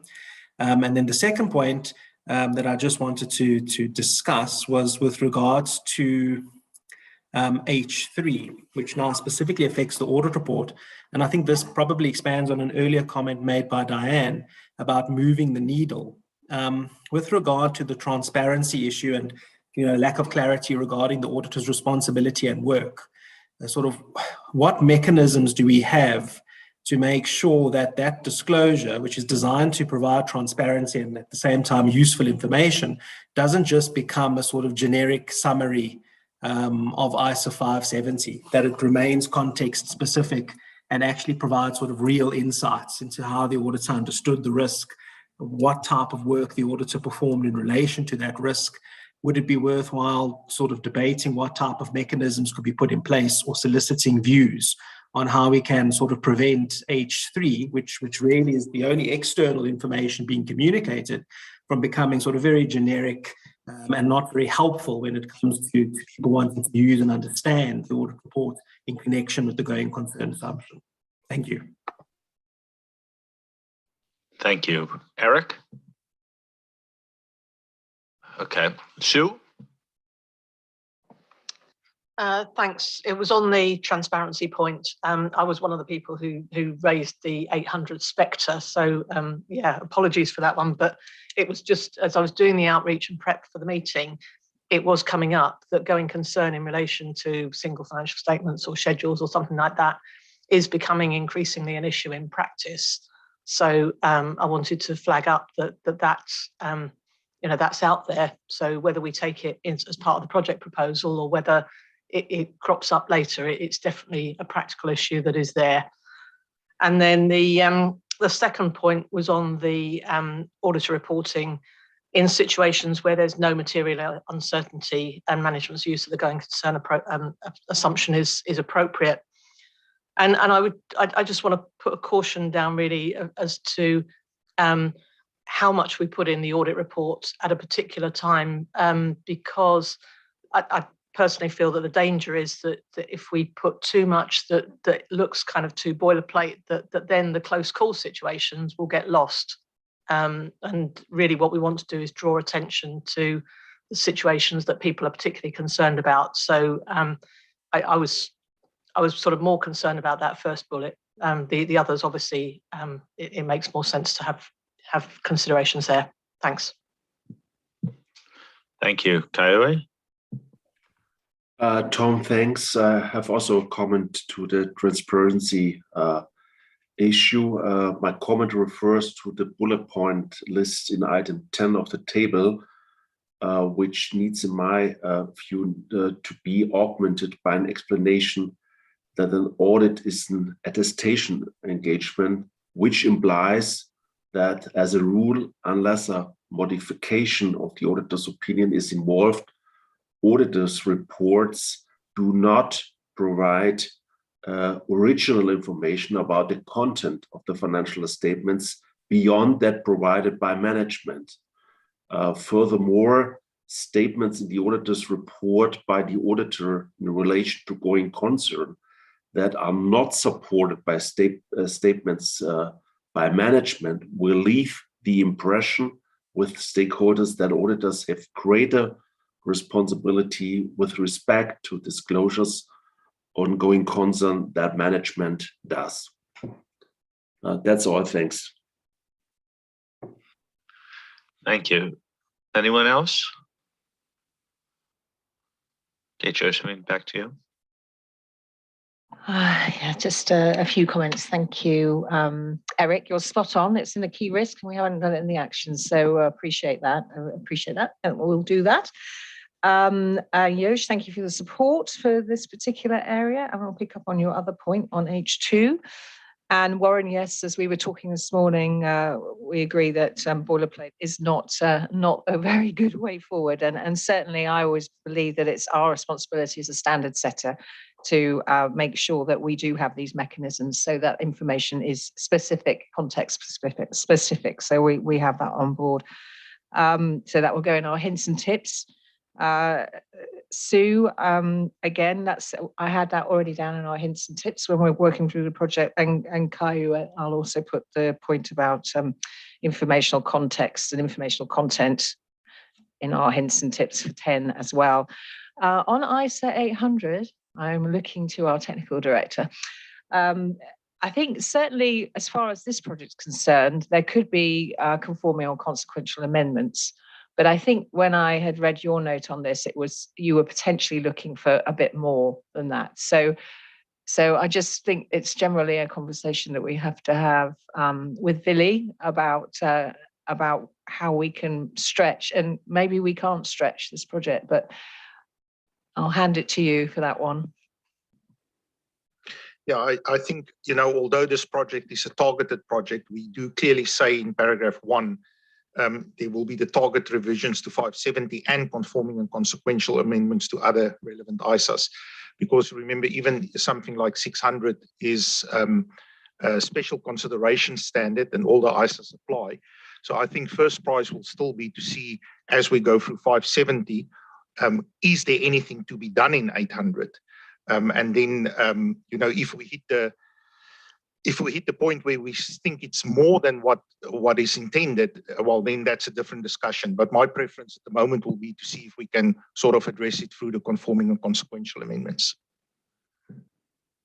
So I saw you not in there. I think your point was just to raise the issue and increase awareness. Okay, Josephine. I think if we move on to the next slide,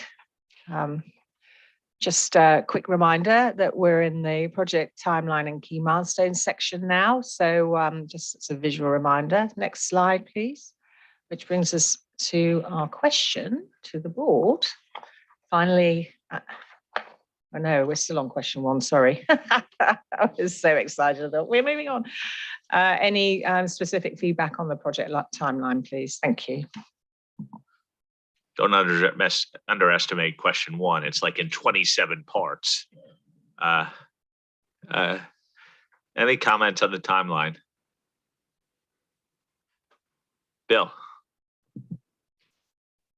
Thanks, Tom. Look, I respect the comments raised so far have been important ones, and I'm not commenting on those at all. But again, as a new member, these are targeted revisions only. 2 years seems a long time frame, and that's just my objective view coming into the table. I respect the due process, and I just make that comment. Okay, Sachika. Sorry, I just want to ask. I have a comment on paragraph after the table on paragraph 32, but do I need to wait, or maybe I missed the opportunity to comment? So I just want to jump in. Let's deal with the timeline question first, and then we'll come back. Okay, thank you. Your comment. Any other comments on the timeline? Maybe this has been much discussed, the time where we came to the timeline, and for Bill's edification, why we landed where we landed here. So I don't know, Josephine or Sally Ann or Villy, explain a little bit about the logic behind the current timetable. Tom, happy to do that.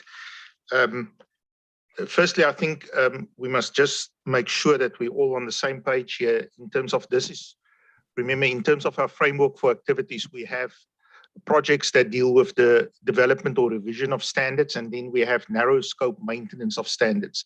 This is not a narrow scope maintenance of standards project. Excuse me. We're just saying that this is a proper standard setting project, but the issues are targeted in terms of what we need to address. So if you look, for example, just on the table that we just went through that starts on page 11, there are 10 issues there. If you compare that, for example, with the fraud project proposal, there are 28 issues. So it's a smaller project, but it's not a narrow scope maintenance project. So what we did when we did the forward plan initially is we looked at this this March meeting as the approval of the project proposal. And then what you normally tend to do is you look at how many times do you need to take the proposals to the board. So what's very important to remember is, yes, obviously, if we can have a lot of staff on a project, that's great. But what really takes time is to get the board comfortable with the proposals. That is what determines the length of a project. So initially, when we looked at this, based on the feedback from the discussion paper and the discussion we had in May last year, we thought that we would probably need 3 sessions with the board after project proposal to get to an ED. And then we will probably be able to have a shorter exposure period and then 3 more contact points with the board to get to a final standard. Once we got into writing the project proposal, we thought, especially if you look at the items, the actions around the risk identification and assessment, and the other one was the evaluation of management's assessment of going concern. That turned out to be much bigger issues than what we thought. And therefore, on reflection, and we did discuss this with the planning committee a few weeks ago, we thought, you know what, to be realistic, we're going to need at least 4 sessions to come to the board with an ED. We still think that we can probably get to a final standard with 3 sessions after exposure draft. But the other change was we went back and said, let's rather go with what is the general rule for the IAASB, and that is to have an exposure period of 120 days and not 90 days, with a footnote that when we come to that point, we can always consider to make it a shorter exposure period. So that is sort of the reason for the shift in timeline compared to where our thinking was originally. Okay. Any reaction? Eric, I saw your Ted came up. Yeah, I support the way of looking at it as focusing it more likely on 120 and then possibly going to 90 as opposed to the other way around. Just given the fact that although there's less issues, I think they are complex issues, and I think people will need time to understand them and respond to them. And also, of course, some jurisdictions need to translate the explanatory memorandum, which will probably be quite complex too. So I support the direction. Okay, Bill, I see your hands back up. Thanks, Tom. Again, I won't labour the point, but we'll talk next week about sustainability assurance, and I think we're going to find ourselves in a position there of requiring urgent action of some sort. And perhaps as we go through that process, we might get some learnings that might impact other standard setting activities as well. Thank you. I think the point you raised, though, goes into some of the thinking too, is that we actually have limitations too on board time. So if we're going to give adequate time to other topics too, like we could accelerate some things, but it has impacts on other topics as well. So I think that went into our forward planning as well. Billy, if I'm right, he's nodding. So, okay, I think that means that there's general support for the timeline put forward. So is it okay if I go back to Sachiko about her paragraph?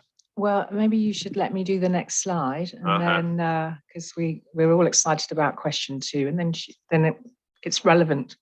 Is this the any other topics? Yes, it is. Yeah. Okay, we just finished up the 28 questions in question 1, but Michelle, sorry, would you mind moving to the next slide? Thank you. There we are, Sachiko. So any other matters that you think we need to think about when we're finalising this project proposal? And Sachiko, you get to go first. Thank you very much, Josephine. And I'm sorry for disrupting the discussion. My comment relates to paragraph 38 and also a little bit relating to the table in paragraph 32. And my comment is around the interrelationship between fraud and the going concern project. Because at paragraph 38, small e, it emphasizes the coordination and collaboration with fraud task force in regard to enhanced transparency in the auditor's report. But I think there are also other additional areas where going concern and fraud consideration might be closely related, such as the risk identification and assessment.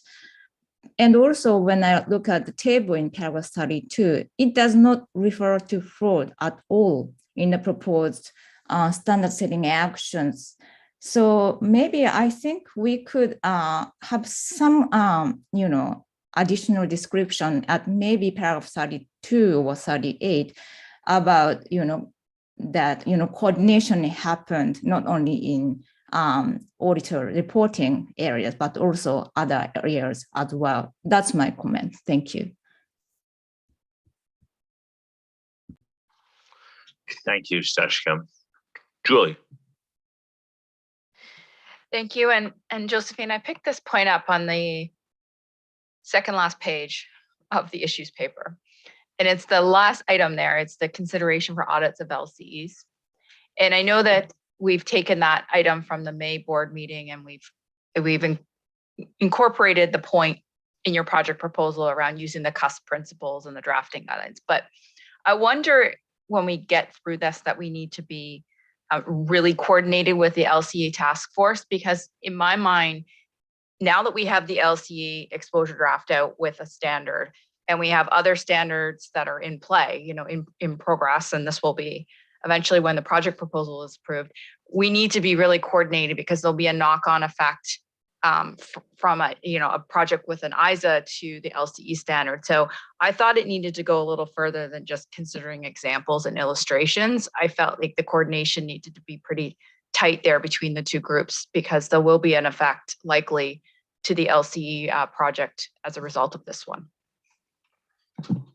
Thank you, Joy.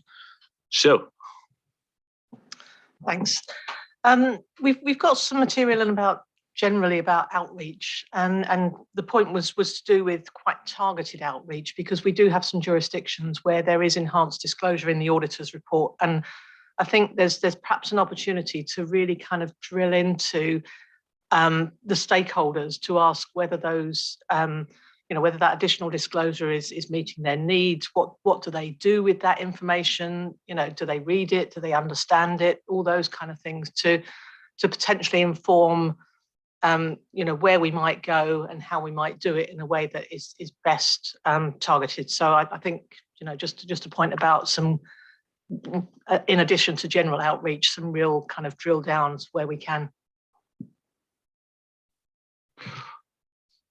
thank you. Any other hand? Okay, Josephine, back to you. Okay, thank you. Sachiko, I agree with you. There are certainly similarities in the fraud project and this project, and we do intend to coordinate. We were using ISA language there by saying including enhanced auditor reporting. So that's meant to mean that there are other interactions that we need to have and that will include enhanced auditor reporting. But certainly we'll have another look at that wording. And Julie, yes, in terms of LCEs. And Sue, thank you for that. We'll have a look about. I don't know whether anything needs to go into the project proposal itself necessarily, but we'll certainly put that one on our ever-growing, thank you, hints and tips. Thank you. I need that hints and tips list. Is it just restricted to going concern? It is, sorry. Unfortunate.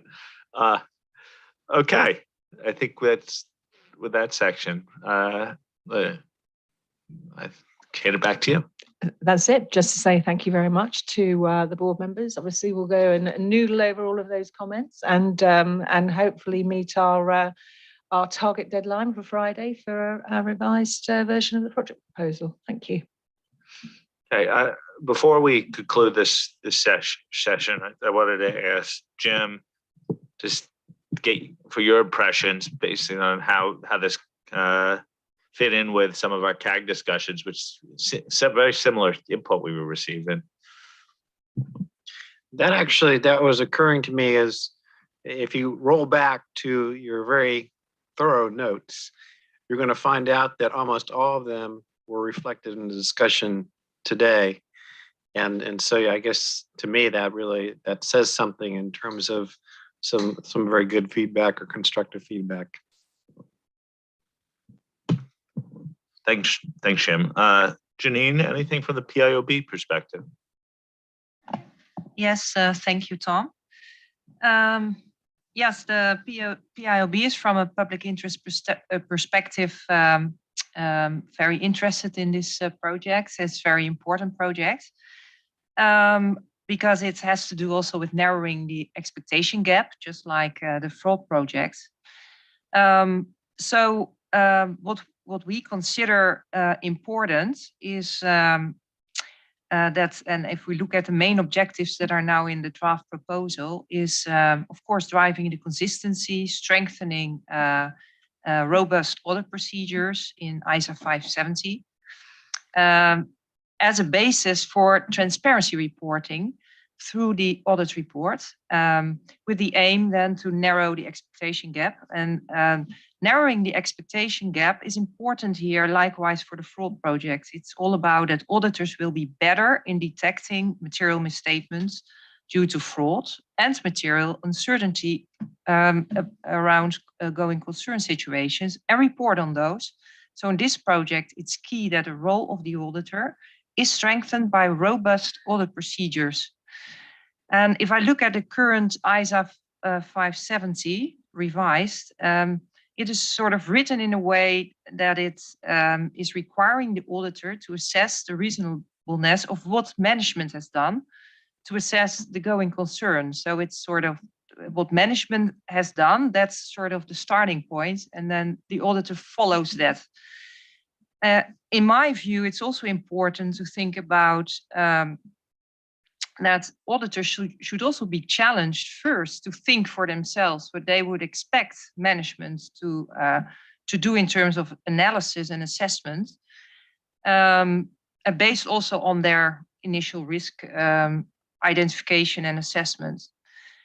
So there's a need, in my view, for strengthening the identification of events and conditions, and if these are identified by the auditor, to strengthen audit procedures, and in particular around the cash flow forecast. It was also mentioned here, but if I read what is currently in the 570, it says something like, if there is a cash flow forecast, well, in my view, there should always be a cash flow forecast somehow being evaluated by an auditor in view of going concern, and in particular, of course, the underlying estimates or the assumptions that the management has applied. So these are certain examples that we feel strong about as PIOB.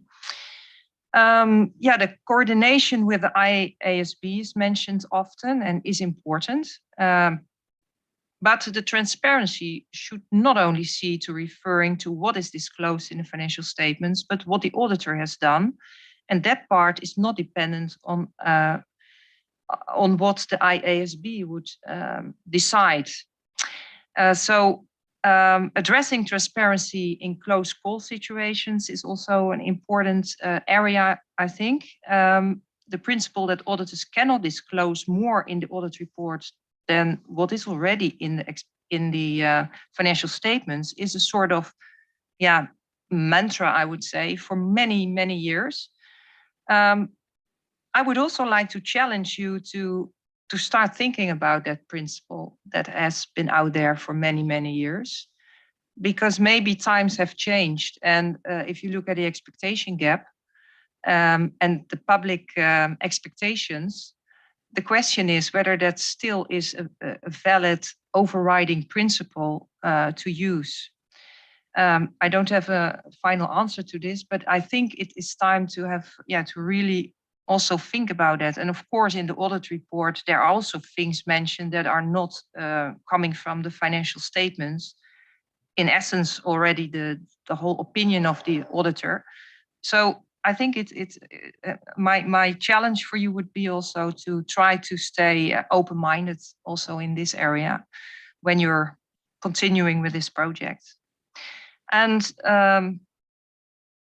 then there was also another thing. It's a smaller topic, but but also very important, I think. That's reporting to Prudential regulators in case of concerns about going concern when the audited entities are financial institutions is also very important. Last but not least, we, due to the COVID pandemic and also now with the Ukraine crisis, subsequent events being potential going concern issues is also, I think something that is important. And you talked about those things also. So those were the things on my list, and a lot of them have been discussed. So thanks. And I'm looking forward to the next draft. Thank you, Janine. Josephine, anything else you'd like to say before we wrap it up? Okay, so I feel quite comforted that there was consistency in direction and strong support for the proposal, with obviously some feedback to take into account. We're still targeting Friday. Nothing that I heard today would make you think that Friday is at risk in terms of the next draft, with the idea that we will approve the project proposal Wednesday, March 23rd. That's of course obviously subject to further board discussions. So we're going to bring today's session to a close unless someone wants to raise anything else. I see no other hands. We have Josephine back on duty tomorrow when we're talking about PI. pies and our project proposal and potential ED on that. So the going concern working group is going to meet this evening, and there'll be dinner served for them. Everyone else has a free evening, or they could do more reading for the board if they'd like. And Billy, anything from the staff perspective? No, Tom, there's nothing now. Thanks. Okay, a very good first session, facilitated by the fact that the papers were very good. I thank everyone who's here. Thank everyone who's joining us at odd hours on the Zoom line.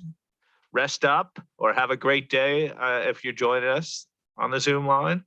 And we will see everyone tomorrow afternoon. Thank you. Bye.